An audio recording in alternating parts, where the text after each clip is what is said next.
저 자신의 생각, 코로나19가 주는 가장 큰 교훈, 반성, 성찰.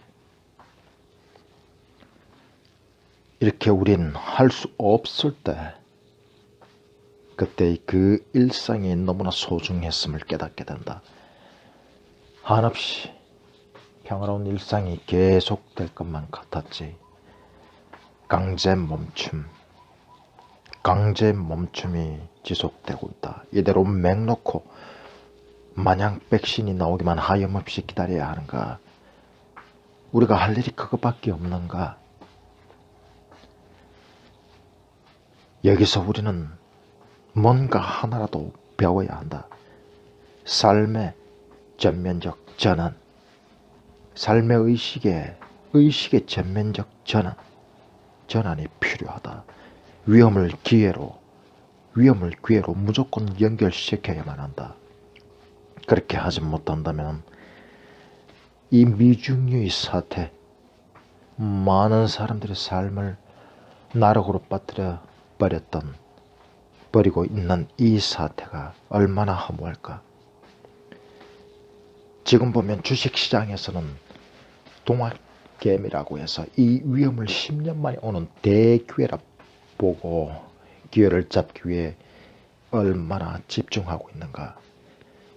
하이리스크, 하이리턴이란 경제학 용어도 있다. 고위험, 고수익.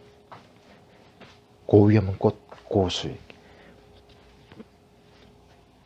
삶에도 적용시켜보자. 확실히 이번 코로나19 사태는 한 개인에게, 사회에게, 이 세계에 분명히 가장 큰 도전, 가장 큰 변화, 가장 큰 충격이고 어려움이다. 다시 말하면 하이 리스크라는 얘기다.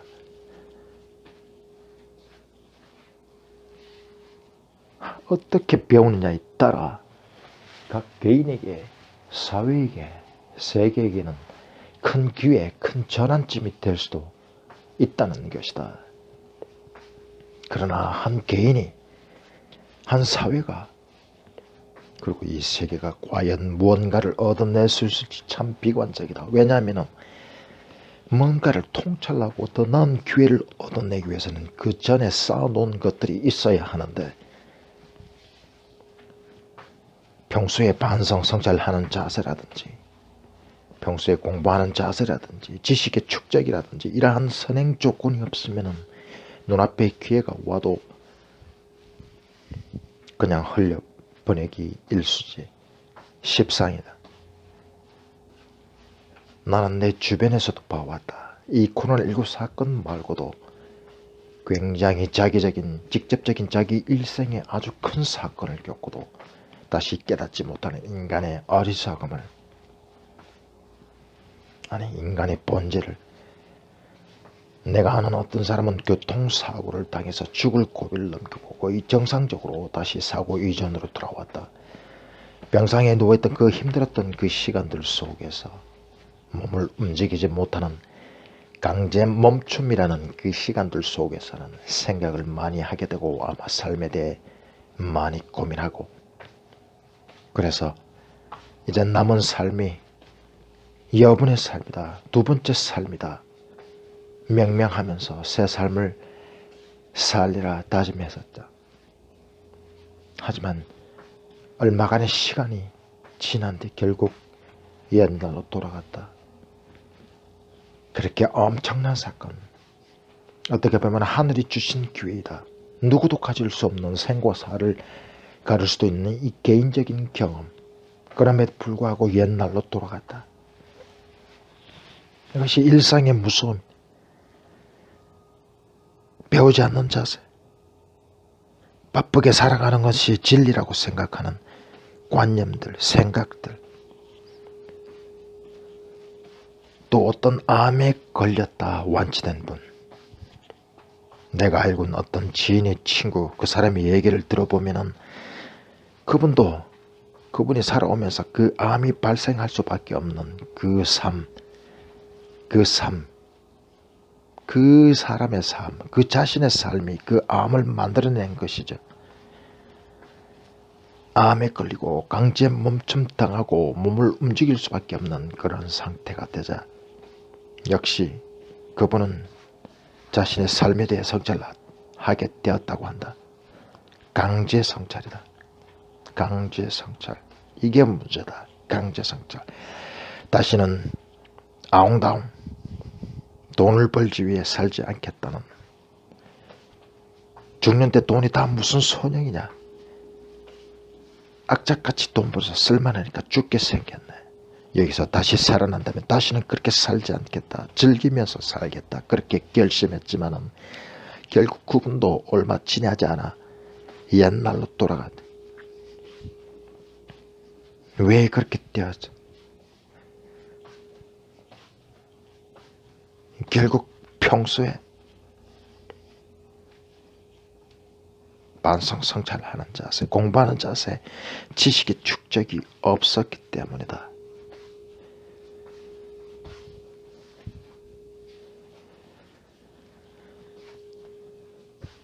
자신의 삶이 자신에게 암에 걸리게 만들었는데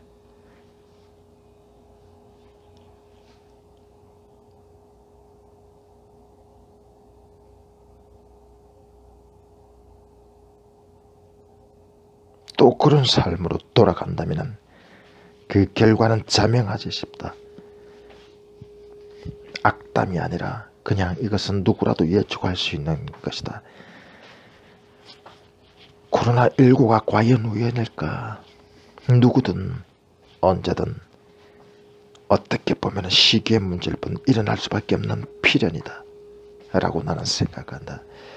아마 코로나19 같은 인공적인 바이러스, 나 개인적으로는 인간의 연구에 의해서 발생했다고 생각한다.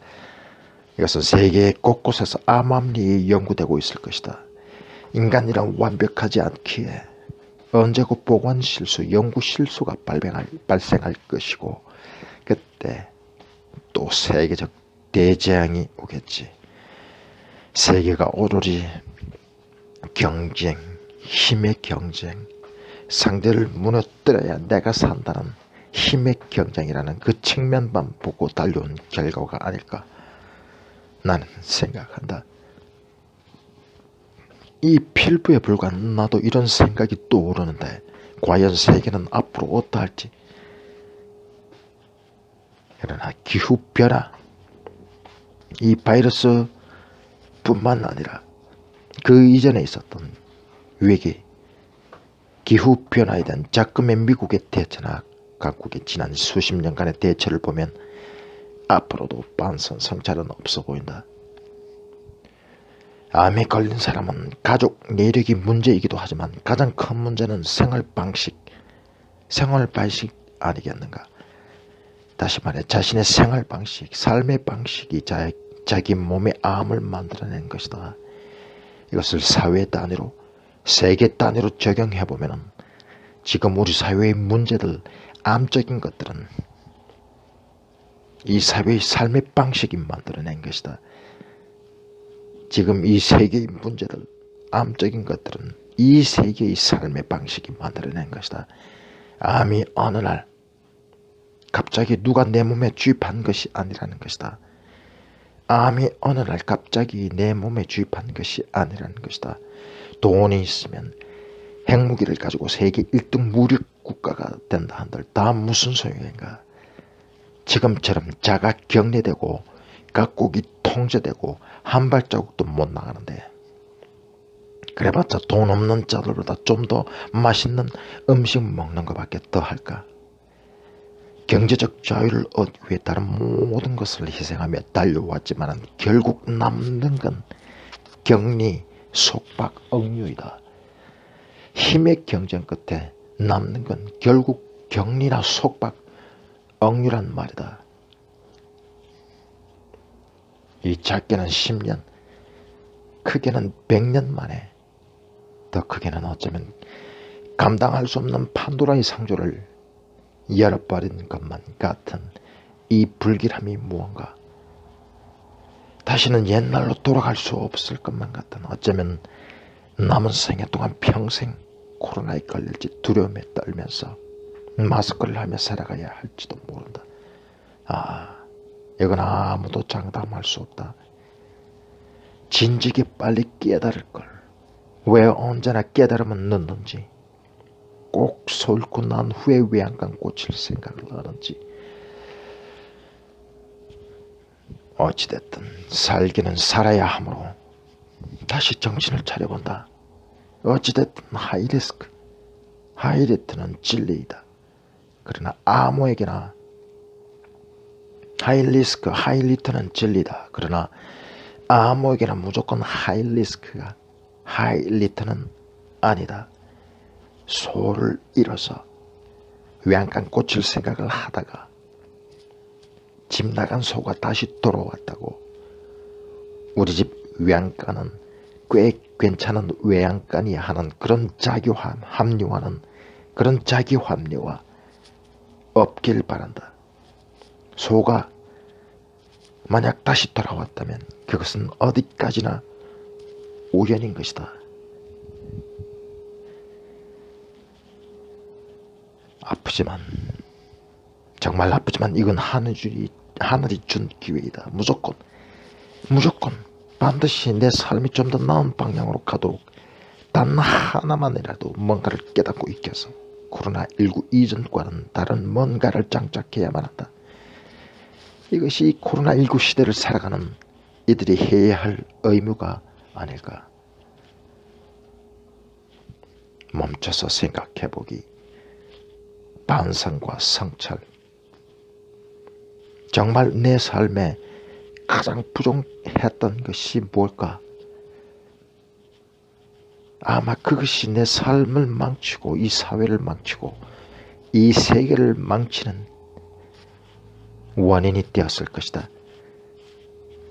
반성과 성찰, 이것이 코로나19가 주는 가장 큰 교훈이 아닐까.